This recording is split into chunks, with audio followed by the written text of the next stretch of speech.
अस्सलाम वालेकुम। उम्मीद है कि तमाम स्टूडेंट खैरियत से होंगे।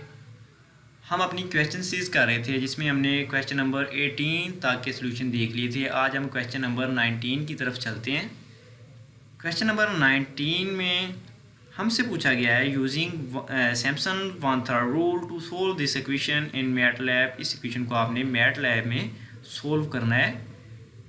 अब इसमें a इज इक्वल टू हमारे पास 1 होगा, b इज इक्वल टू 2 होगा और f ऑफ जो x होगा ये वाला फंक्शन होगा और n हमारे पास 10 है। तो चलो देखते हैं इसका कोड मैटलैब में कैसे लिखते हैं।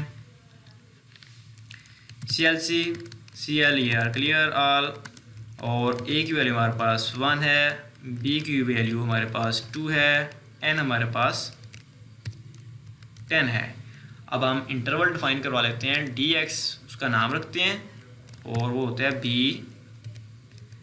माइनस a ओवर n और फंक्शन डिफाइन करते हैं हम f is equal to at the rate x, क्योंकि इसमें x वेरिएबल इस्तेमाल हुआ है, cos of x minus log x plus exp x।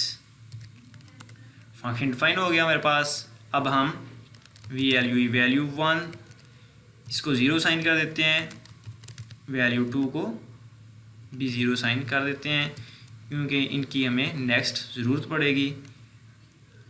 अब हम थोड़ा सा सैमसन वन थर्ड का फार्मूला देखते हैं कि सैमसन वन थर्ड का फार्मूला क्या होता है। तो ये हमारे पास सैमसन वन थर्ड का फार्मूला है डेल्टा ओवर 3। डेल्टा को हमने dx डिफाइन किया हुआ है। y of x not plus y of x n, इनकी आपने अलहदा से वैल्यू कैलकुलेट करनी है, यानी सादा से अल्फाज में f ऑफ a और f ऑफ b की आपने अलहदा से वैल्यू फाइंड आउट करनी है। इनको आप आपस में क्या करना है, वैल्यू फाइंड आउट करके प्लस करना है सिर्फ इनको।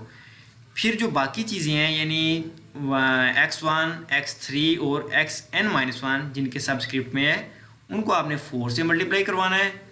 और जो हमारे पास इवन टर्म में हैं जिनके सब्सक्रिप्ट में इवन नंबर आते हैं जैसा कि y of x2 plus y of x4 plus 1 y of xn-2, तो इनको आपने 2 से मल्टीप्लाई करवाना है। तो चलो देखते हैं इसका कोड मैटलैब में कैसे लिखते हैं।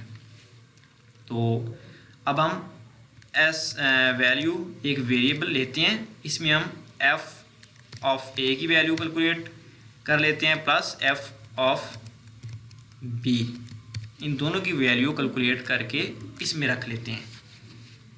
अब हम फॉर लूप यूज़ करते हैं k इज इक्वल टू 1 से लेकर n-1। अब इस लूप को एंड कर लेते हैं।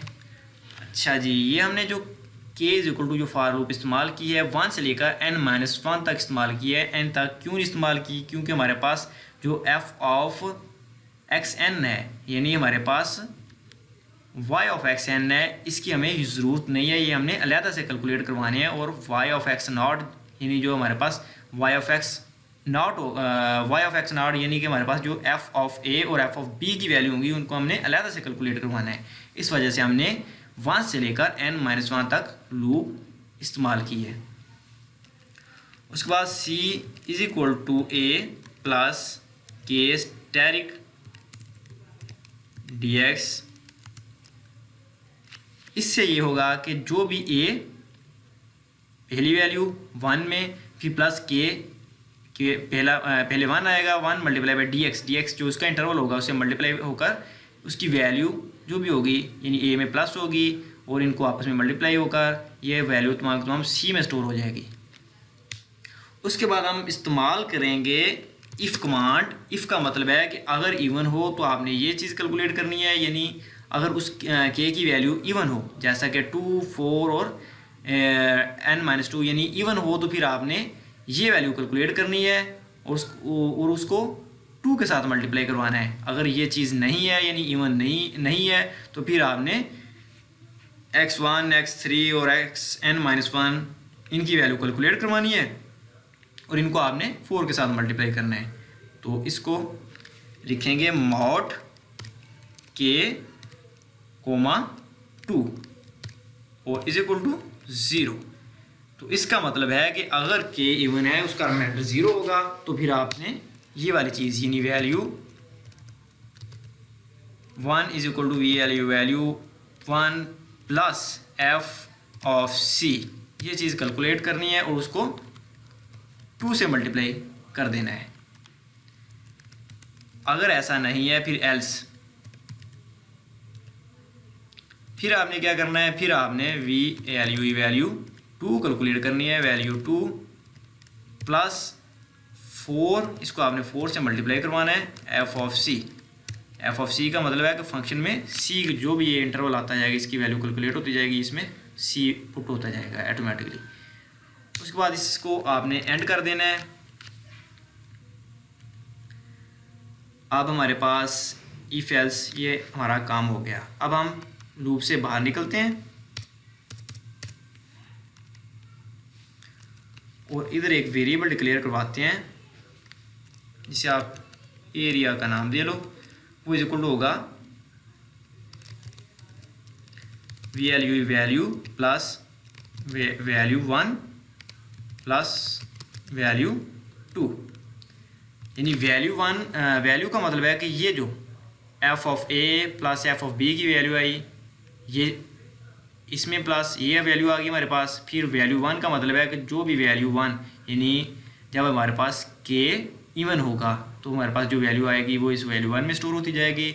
जब के हमारे पास इवन नहीं होगा तो फिर जो वैल्यू आएगी वो वैल्यू 2 में स्टोर होती जाएगी और उनको आपस में एंड में हम क्या करेंगे, जमा करवा लेंगे, क्योंकि हमारा फार्मूला यही है। यानी इनको आपने तमाम को सम करना है और फिर जो जवाब आएगा उसको आपने डेल्टा ओवर यानी dx ओवर 3 के ऊपर डिवाइड करवा देना है। अब हम इसका जो एंड पे जवाब आएगा उसे आंसर लिख लेते हैं। आंसर इज इक्वल टू हमारे पास आएगा dx ओवर 3 स्टेरिक, ये आपने मल्टीप्लाई करवाना है किसके साथ, एरिया यानी जो भी इनका जवाब आएगा।